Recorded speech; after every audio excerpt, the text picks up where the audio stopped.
আমেরিকার স্ন্যাটে এই মাত্র ক্রিপ্টোকে জাস্ট থামিয়ে দিল, এবং এটা তোমার জন্য কিন্তু একটা বিরাট বড় সুযোগ হতে পারে। দেখো কি হয়েছে মেনলি বলছি, ঠিক আছে।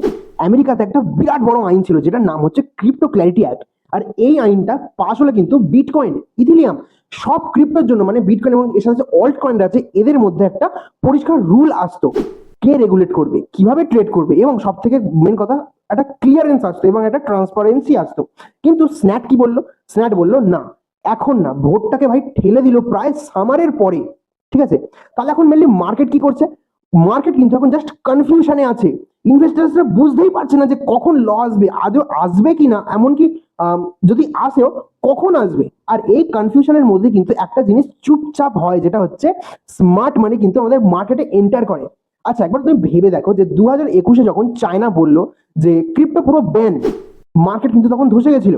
সবাই, বেশিরভাগ মানুষ কিন্তু ভয় তখন মানে সেল করতে লাগলো, এতে সেলিং প্রেসার কিন্তু বেড়ে গেল। তাই যারা তখন ধরে রাখলো তারাই কিন্তু পরে বিটকয়েনকে $69,000 কিন্তু দেখতে পেলো। ইতিহাস কিন্তু বারবার বারবার কিন্তু একই কথা বলে, মানে যারা ধরে রাখে, যারা প্যানিকের টাইমে ধরে রাখে তারাই কিন্তু জেতে। আর আমার কাছে মনে হচ্ছে যে, আমার মতে যে এই ডিলেটা কিন্তু শর্ট টার্মে মার্কেটকে একটু কনফিউশন এবং নার্ভাসে রাখবে, কিন্তু লং টার্মে কিন্তু এই এক যখন ভাই আসবে না, তখন কিন্তু ক্রিপ্টো মার্কেট আরো আরো বড় হবে।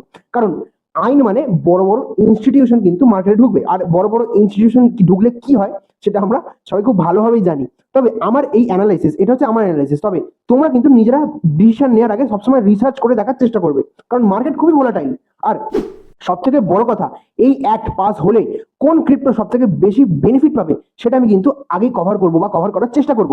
কিন্তু এই ভিডিওটা শুধু ভাই তারাই দেখতে পাবে বা তারাই আগে পাবে যারা কিন্তু এই চ্যানেলটাকে কিন্তু সাবস্ক্রাইব করে রাখবে এবং সাবস্ক্রাইব করে বেল আইকনটা অন রাখবে। দেখা হচ্ছে পরের ভিডিওতে, টাটা। আর ক্রিপ্টো নিয়ে সত্যিকারের আপডেট চাইলে কিন্তু এই চ্যানেলটাকে ছাড়া কিন্তু কোনো বিকল্প নেই। আমি বলবো এই চ্যানেলটা কিন্তু ফলো করে বেল আইকনটা চিপে দাও।